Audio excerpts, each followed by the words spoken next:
ಕಾಶ್ಮೀರದಲ್ಲಿ ಉಗ್ರರ ದಾಳಿಗೆ ಬಲಿಯಾದ ಭಾರತೀಯ 26 ಪ್ರವಾಸಿಗರ ಆತ್ಮಕ್ಕೆ ಶಾಂತಿ ಸಿಗಲೆಂದು ಕ್ಯಾಂಡಲ್ ದೀಪವನ್ನು ಹಿಡಿದು ಶ್ರದ್ಧಾಂಜಲಿ ಅರ್ಪಿಸಿ ಉಗ್ರರನ್ನ ಹುಡುಕಿ ಕೊಲ್ಲುವಂತೆ ಭಾರತೀಯ ಸೈನ್ಯಕ್ಕೆ ಶುಭ ಹಾರೈಸಿದ ಕೊರಟಗೆರೆ ವಿಧಾನಸಭಾ ಕ್ಷೇತ್ರದ ಯುವ ಕಾಂಗ್ರೆಸ್ ಯುವಕರ ಬಳಗ. ಕೊರಟಗೆರೆಯ ಎಸ್ಎಸ್ಆರ್ ವೃತ್ತದಲ್ಲಿ ಯುವ ಕಾಂಗ್ರೆಸ್ ಪದಾಧಿಕಾರಿಗಳು ಕ್ಯಾಂಡಲ್ ದೀಪವನ್ನು ಹಿಡಿದು ಪಾಕಿಸ್ತಾನಕ್ಕೆ ಬುದ್ಧಿ ಕಲಿಸುವಂತೆ ಭಾರತ ಮಾತೆಯ ಸೈನಿಕರಿಗೆ ಪೂರ್ಣ ಸಹಕಾರ ನೀಡುವಂತೆ ಕೇಂದ್ರ ಸರ್ಕಾರಕ್ಕೆ ಒತ್ತಾಯಿಸಿದರು. ನಂತರ ಯುವ ಕಾಂಗ್ರೆಸ್ ಅಧ್ಯಕ್ಷ ಬೈರೇಶ್ ಮಾತನಾಡಿ, ಪ್ರವಾಸಕ್ಕೆಂದು ತೆರಳಿದ್ದ ನಮ್ಮವರ ಮೇಲೆ ನೀನು ಹಿಂದೂನಾ ಅಂತ ಕೇಳಿ ಬಟ್ಟೆ ಬಿಚ್ಚಿ ದಾಳಿ ಮಾಡಿರುವ ಪಾಕಿಸ್ತಾನಿಗಳಿಗೆ ಯಾವುದೇ ಕಾರಣಕ್ಕೂ ನಮ್ಮವರಿಗೆ ತೊಂದರೆ ಕೊಟ್ಟವರನ್ನ ಬಿಡಬಾರದು.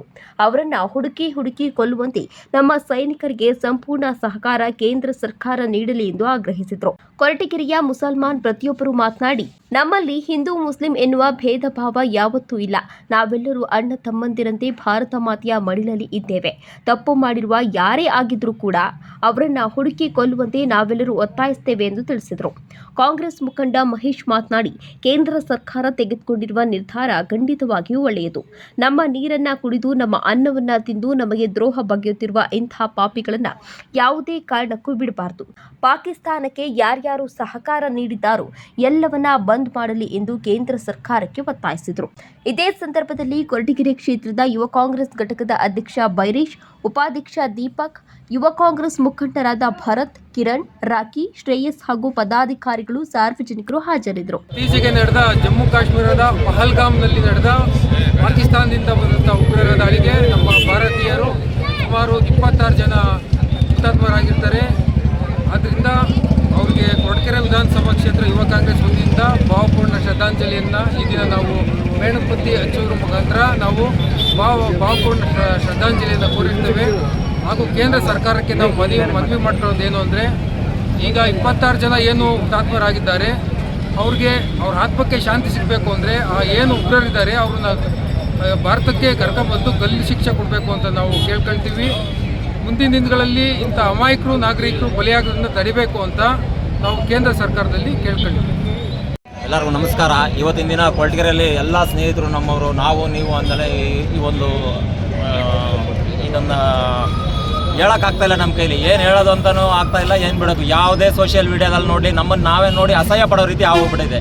ನಾನು ಈ ಮುಖಾಂತರ ಒಂದೇ ಒಂದು ಕೇಳ್ಕೊಳ್ಳೋದು, ನಮ್ಮ ಏನು ಅಮಿತ್ ಶಾ ಸಾಹೇಬರು ಅವರಲ್ಲ, ಅವ್ರು ಒಂದೇ ಒಂದು ವಾರ ರಜೆ ತಗೊಂಡು ನಮ್ಮ ಕರ್ನಾಟಕದ ಹೋಮ್ ಮಿನಿಸ್ಟ್ರಿಗೆ ಒಂದೇ ಒಂದು ವಾರ ಟೈಮ್ ಕೊಟ್ಬಿಟ್ರೆ ಸಾಕು, ಅವರೆಲ್ಲರೂ ಗೊತ್ತಿನ ಪಟ್ಟಿಗೆ ಹಿಡ್ಕೊಂಡು ಇಲ್ಲಿ ಶಿಕ್ಷೆ ಕೊಡ್ತಾರೆ ಅಂತ ಹೇಳ್ಬಿಟ್ಟು ನಮಗೆ ಪೂರ್ತಿ ನಂಬಿಕೆ ಇದೆ.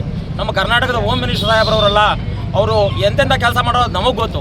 ಅದೇ ಇಂಥವ್ರಿಗೂ ನಮ್ಗೆ ಏನು ನೋಡೇ ಇಲ್ಲ. ಅದು ಯಾವುದೋ ಪುಲ್ವಾಮಾ ದಾಳಿ ಆಯಿತು, ಅದರಲ್ಲೂ ಯಾರು ಇಂಥವ್ರು ಏನು ಅಂತಲೂ ಗೊತ್ತಾಗಲಿಲ್ಲ. ಸೋಷಿಯಲ್ ಮೀಡಿಯಾದಲ್ಲಿ ಬೆಳಗ್ಗೆ ಇದ್ರೆ ಮನಸ್ಸಿಗೆ ನೋವಾಗ್ತದೆ ರೀ. ನಮಗೆ ನಾವು ನೋಡಿದ್ರೆ ನಮ್ಗೆ ಅಸಹ್ಯ ರೀತಿ ಮಾತಾಡ್ತೀವಿ. ಪ್ಯಾಂಟ್ ಬಿಚ್ಚಿ ಹೊಡಿತಾರೆ ಅಂತಂದರೆ ಇನ್ನೆಷ್ಟು ನಾವು ಕುಲ್ಗೆಟ್ ಹೋಗಿದ್ದೀವಿ ಅಂತ ನೀವೇ ಲೆಕ್ಕ ಹಾಕಬೇಕು. ಪ್ಯಾಂಟ್ ಬಿಚ್ಚಿ ಹೊಡಿತಾರೆ, ತಿರ್ಗಿ ಹೆಸರು ಹೇಳಿ ಹೊಡಿತಾರೆ ಅಂತಂದರೆ ಏನು ಮಾಮೂಲಿ ಇದೇನ್ರಿ? ನಮ್ಮ ದೇಶದ ಭದ್ರತೆ ಇಷ್ಟೊಂದು ಅವ್ಯವಸ್ಥೆ ಕುಲ್ಗೇಟಿಗೆ ಹೋಗುತ್ತೆ ಅಂತಂದರೆ ನಾವು ಯಾರು ಕೇಳಬೇಕಾಗಿರೋದು ನಾವು?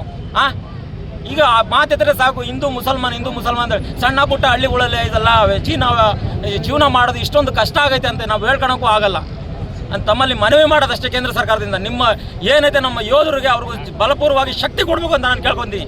ಬೋಲೋ ಭಾರತ್ ಮಾತಾ ಕಿ ಜೈ. ಮೊನ್ನೆ ದಿವಸ ಜಮ್ಮು ಕಾಶ್ಮೀರದಲ್ಲಿ ನಡೆದಿದ್ದು ಯಾಕೆ ಅಂತ, ಇದು ಮಾನವೀಯತೆ ಅಲ್ಲ, ಇದು ಮಾನವೀಯತೆ ಅಂತ ಹೇಳೋಕ್ಕಾಗಲ್ಲ. ಯಾಕೆ ಅಂತಂದರೆ ಇದನ್ನು ಅವ್ರು ಹೇಳ್ದಂಗೆ ಪ್ಯಾಂಟ್ ಬಿಚ್ಚಿಸಿ ಧರ್ಮ ಕೇಳಿ ಹೊಡೆದು ಇಲ್ಲಿ ಒಂದು ಬೆಂಕಿ ಹಚ್ಚಬೇಕು ಅಂತ ಒಂದು ಪಾಕಿಸ್ತಾನದವರು ಏನು ಕಾಯ್ತಾವ್ರೆ, ಇದನ್ನ ಯಾವುದೇ ಕಾರಣಕ್ಕೂ ನಾವು ಕ್ಷಮಿಸೋಂಥದ್ದಲ್ಲ. ಇದ್ರ ಬಗ್ಗೆ ಕೇಂದ್ರ ಸರ್ಕಾರ ಕಠಿಣವಾದ ಶಿಕ್ಷೆ, ಯಾರೇ ಹೊಡೆದಿರಲಿ ಅವರು ಯಾರೋ 4 ಜನ ಅಂತ ಟಿ ತೋರಿಸ್ತಾ, ಅವ್ರು ಯಾರೇ ಆಗಿರ್ಬೋದು, 4 ಜನ 40 ಜನ ಆಗಲಿ, ಅವ್ರನ್ನ ಕರ್ಕೊಬಂದು ನಮ್ಮ ಭಾರತ ದೇಶದ ಸಂವಿಧಾನದಲ್ಲಿ ಅವ್ರು ಶಿಕ್ಷೆ ಕೊಡಲೇಬೇಕು, ಅದನ್ನು ಮಾಡಲೇಬೇಕು. ಯಾವುದೇ ಕಾರಣಕ್ಕೂ ಇದು ಯಾವ ನಾಗರಿಕರು ಮಾಡೋ ಅಂಥ ಕೆಲಸ ಅಲ್ಲ ಇದು. ಯಾಕೆಂದರೆ ಇವತ್ತು ಜಮ್ಮು ಕಾಶ್ಮೀರದಲ್ಲಿ ಎಲ್ಲ ಒಂದು ಕಡೆ ಎಲ್ಲ ಕರೆಕ್ಟಾಗಿತ್ತು, ನಡ್ಕೊಂಡು ಹೋಗ್ತಾ ಇತ್ತು. ಅದು ಅಹಿತಕರ ನಡಿಬಾರ್ದಾಯಿತು, ನಡೆದೈತೆ. ಇನ್ನು ಮುಂದೆ ಯಾವುದೇ ಕಾರಣಕ್ಕೂ ಇದು ನಡಿಬಾರ್ದು. ಇದು ಯಾವುದೇ ಕಾರಣಕ್ಕೂ ಅದು ಕೇಂದ್ರ ಸರ್ಕಾರ ಇದನ್ನು ಕಡಿವಾಣ ಹಾಕಲೇಬೇಕು. ಯಾವುದೇ ಕಾರಣಕ್ಕೂ ಇದು ಎಲ್ಲರೂ ಇಡೀ ಭಾರತ ದೇಶನೇ ಅವ್ರಿಗೆ ಕೈ ಕೊಟ್ಬಿಡಿ. ಅವ್ರಿಗೆ ಹೇಳಿದೆ, ನೀವೇನು ಬೇಕಾದ್ರೂ ಕ್ರಮ ತಾಳ್ರಿ, ಅವ್ರನ್ನ ಯಾವುದೇ ಕಾರಣಕ್ಕೂ ಉಳಿಸ್ಬೇಡ್ರಿ, ಉಗ್ರವಾದಿಗಳನ್ನ ಯಾವುದೇ ಕಾರಣಕ್ಕೂ ಬೆಳೆಯಕ್ಕೆ ಬಿಡಬೇಡ್ರಿ ಅಂತ ಕೇಂದ್ರ ಸರ್ಕಾರ ಇಡೀ ಭಾರತ ದೇಶ ಇಡೀ ಭಾರತ ದೇಶ ಇರೋ ಎಲ್ಲ ಜನಾಂಗನೂ ಅದನ್ನೇ ಹೇಳ್ತಾ ಇದೆ. ಯಾವುದೇ ಕಾರಣ ನೀವು ಅದ್ರ ಬಗ್ಗೆ ಹಿಂದೆ ಹೆಜ್ಜೆ ಹಾಕಬೇಡ್ರಿ. ಇವತ್ತು ಯಾವುದೇ ಕಾರಣಕ್ಕೂ ಅದನ್ನು ಬೇರ್ ಸಮೇತ ಕಿತ್ತೋಗಿಬೇಕು. ಬೇರ್ ಸಮೇತ ಕಿತ್ತೋಗಿಲಿಲ್ಲ ಅಂದರೆ ನಮ್ಮ ದೇಶದ ಜನ ಯಾವುದೇ ಕಾರಣಕ್ಕೂ ನಿಮಗೆ ಕ್ಷಮಿಸಲ್ಲ. ಅದು ಸರಿನೇ, ಅದು ಸರ್ಜಿಕಲ್ ಸ್ಟ್ರೈಕ್ ಮಾಡ್ತಾ ಇರೋದು ಸರಿನೇ. ಅದು ಯಾಕೆ ಅಂತಂದರೆ ನಮ್ಮ ದೇಶದ ನೀರು, ನಮ್ಮ ದೇಶದ್ದು ಕೆಲವೊಂದು ಎಲ್ಲ ಉಪಯೋಗಿಸ್ಕೊಂಡವ್ರು, ನಮ್ಮ ದೇಶದ ಜನನೇ ಅವ್ರು ಕಂಡ್ರಾಗಲ್ಲ ಅಂದಮೇಲೆ ಅದು ನಮ್ಮ ದೇಶದ ಯಾವುದೇ ಕಾರಣಕ್ಕೂ ಬಂದ್ ಮಾಡಿರೋದು ಸರಿನೇ. ಆ ಯಾವುದೇ ಕಾರಣಕ್ಕೂ ಇಲ್ಲೇ ದೇಶ ಆ ಪಾಕಿಸ್ತಾನದ ಪ್ರಜೆಗಳು ಇವ್ರು ಕಳಿಸ್ತಾ ಇರೋದು ಸರಿನೇ.